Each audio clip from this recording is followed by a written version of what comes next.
মই আৰু নতুন লগতে আপোনালোকক স্বাগতম জনাইছোঁ। এতিয়া মাধৱ মন্দিৰৰ পৰা ওলাই আহিলোঁ, আহি কিনে এতিয়া কাষতে আৰু ভীমচৰীয়া আৰু দুটামান মন্দিৰ আছে, নামকেইটা নাজানো, আপোনালোকক যাই দেখাই আছোঁ। আপোনালোকে ভিডিঅ'টো চাই থাকক।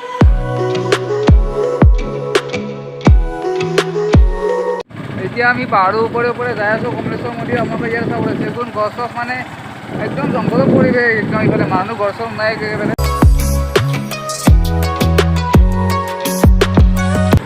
আৰু এতিয়া আমি মন্দিৰটো যাই আছোঁ, কিন্তু বহুত গ'লোঁ, কিন্তু মন্দিৰটো পোৱাই নাই, নাই বেলেগ ৰাস্তাতে আহিছোঁ নেকি তাকে ভাবিছোঁ।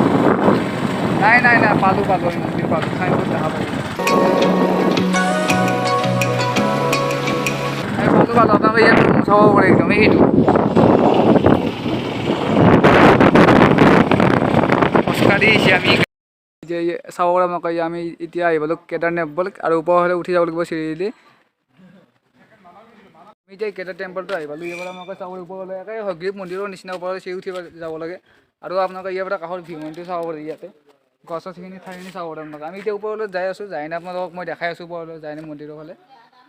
এতিয়া আমি মন্দিৰৰ ওপৰৰ ফালে উঠি যাই আছোঁ। ইয়াতে আৰু ইয়াতে ওপৰলৈ আহিলে মানে জোতা চেণ্ডেল অনা নিষেধ আছে, ইয়াতে তলতে থৈ আহিব লাগিব জোতা চেণ্ডেল ওপৰলৈ। আৰু ওপৰলৈ যাই চাওঁ মন্দিৰটো কেনেকুৱা দেখাত, আপোনালোকক মই যাই দেখাই আছোঁ ভালদৰে। আৰু ইয়াতে চাব, ইয়াতেতো পুৰা চেগুন গছে গছ আছে, গছ আৰু এইখিনি মানুহ গছৰ নাই। আৰু ইয়াৰ পৰা ওপৰৰ পৰা চাব পাৰে, আৰু একে ওপৰৰ ফালে উঠি যাই থাকিব লাগিব। মোৰ 250-300 চিৰি আছে এইখিনি। এতিয়া আমি কেদাৰ টেম্পলৰ ওপৰত আহি পালোঁ, ওপৰত আহি যাই দেখাই আছোঁ। আৰু তলৰ পৰা কিমান চিৰি উঠি আহিছোঁ আমি তলৰ পৰা, এতিয়া ওপৰৰ ফালে যাই দেখাই আছোঁ আপোনালোকক। এইটো হ'ল শ্ৰী শ্ৰী কেদাৰ মন্দিৰ। ইয়াতে আহিব আপোনালোকে, আহি ভাল পাব। ইয়াৰ পৰিৱেশটো খুব ধুনীয়া, আহি আপোনালোকে এবাৰ চাব। কেদাৰ মন্দিৰটো সোমাই ল'লে সন্মুখতে এজোপা গছ এজোপা দেখা পাব, আৰু ইফালে মন্দিৰ এটা আছে, আৰু ইফালে মন্দিৰ এটা আছে, কেদাৰনাথৰ মন্দিৰ এটা। আপোনালোকৰ ভিতৰত মই সোমাই যাই দেখাই আছোঁ মন্দিৰটো। আৰু এইটো মন্দিৰটো হৈছে পিছফালে ভাগটো, পিছফালে আপোনালোকে চাব পাৰে গোটেই পাথৰৰে বনোৱা আছে মন্দিৰটো, আৰু তাতে মূৰ্তি চূৰ্তি আছে। আৰু তলৰ ফালে আৰু এটা মন্দিৰ এটা আছে, সেইটো মন্দিৰটো যাই দেখাই আছোঁ তলৰ ফালে মন্দিৰটো।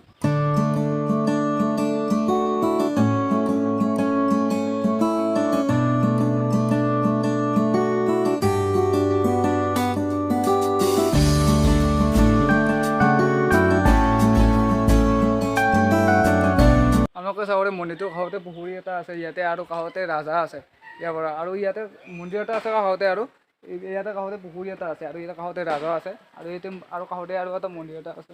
আৰু এইটো কেদাৰ টেম্পলৰ তলতে আৰু এটা মন্দিৰ এটা আছে, কমলেশ্বৰ মন্দিৰ বুলি। তলৰ ফালে গ'লে দেখা পাই যাব। কমলেশ্বৰ মন্দিৰৰ ফালে তলৰ ফালে আৰু নামি যোৱা ৰাস্তা এটা আছে, তাতে কি মন্দিৰ আছে এইটো চাই যাওকচোন। তো কাষতে আৰু চাব পাৰে দুৰ্গা মন্দিৰ এটাও আছে, শ্ৰী শ্ৰী জয় দুৰ্গা দেৱালয় বুলি আছে এটা। আৰু কাষতে ওপৰৰ ফালে জংঘল গছৰ, আৰু তলৰ ফালে এতিয়া আমি চিৰি দি যাই আছোঁ নামি। মন্দিৰটোৰ পৰা নামি আহিলোঁ। মন্দিৰটো বহুত ভিতৰৰ ফালে আছে। মন্দিৰটো কেদাৰ টেম্পল মন্দিৰটোৰ নাম। আৰু ভিতৰত দেখি আৰু 2-3টা মন্দিৰ আছে, আৰু মন্দিৰটো অলপ ভিতৰৰ ফালে আছে। কোনো মেইন ৰাস্তাৰ পৰা 4 কিলোমিটাৰমান ভিতৰত হ'ব, পাহাৰৰ ফালে আছে মন্দিৰটো। আৰু এইটো ভিডিঅ'টো সেইটো সমাপ্ত কৰিলোঁ। আপোনালোকে ছাবস্ক্ৰাইব কৰি দিব।